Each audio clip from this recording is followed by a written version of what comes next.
Hello, my dear students. Today, shall we learn lesson 6 in Moments textbook?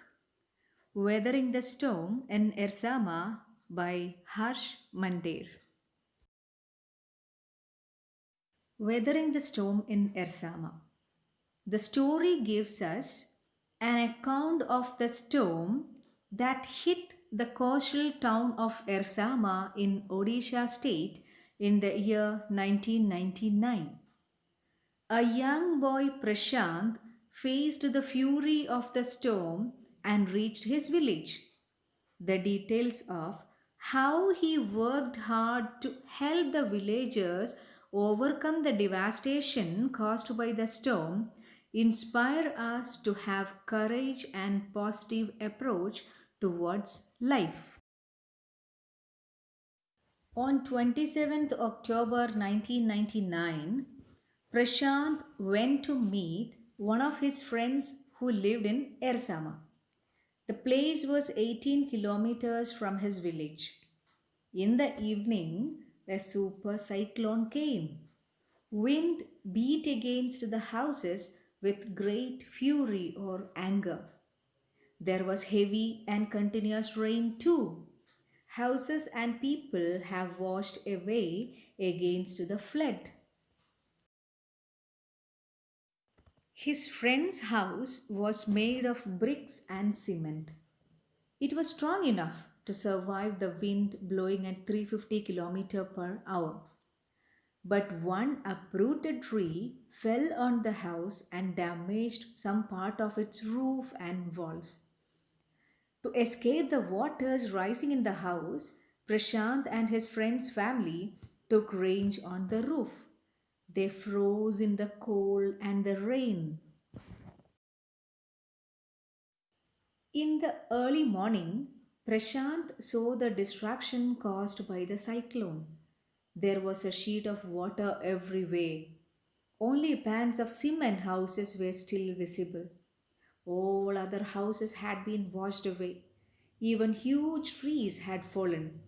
Bloated dead bodies of animals and human beings were floating everywhere. The destruction caused by the cyclone and the waves of the ocean continued for the next 36 hours. 2 days later, the rain ceased and the rainwater slowly began to recede. Prashant was worried about his family. He took a long stick and started on the 18 kilometers long and difficult journey to his village. There was water everywhere. He had to use a stick to locate the road. At places, it was waist deep and the progress was slow sometimes. He lost the road and had to swim. After some distance, he found two friends of his uncle. They decided to move ahead together. They had to push away many human bodies floating on the water. There were also carcasses of dogs, goats, and cattle. In every village they passed, they could barely see a house standing. He feared that his family could not have survived as a cyclone. At last he reached his village Kalikuda. His heart sank. His house was gone. His family was nowhere. In order to look for his family, Prashant went to the Red Cross shelter. Fortunately, his family was alive. They were very glad to see Prashant. He came to know that 86 lives were lost in his village and all the 96 houses had been washed away. The cyclone caused a lot of damage in Prashant's village and surrounding areas. Prashant decided to help his own family and the others. He organized a group of youths. They pressurized the local merchant to give rice to the starving villagers. They burned fire and cooked the rice although it was rotten. His next step was to clean the place of filth dirt, urine, and floating dead bodies. They tended the wounds and fractures of many who had been injured.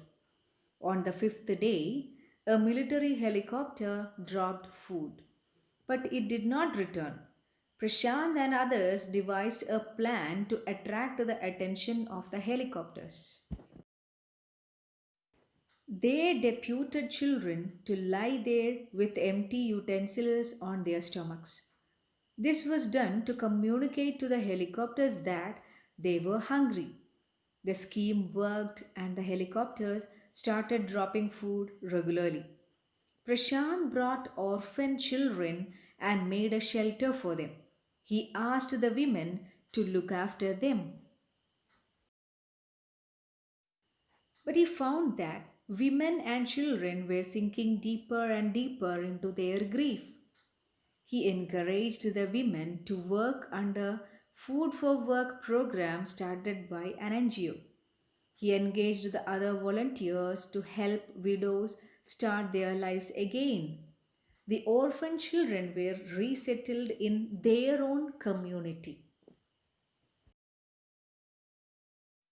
Though 6 months have passed since the cyclone caused heavy destruction, the widows and orphan children of the village still seek Prashant in their hour of grief and need. So, what are the points we need to remember, children? Courage, presence of mind, and leadership help us to overcome difficult situations. Service to mankind is the biggest healer. Thank you.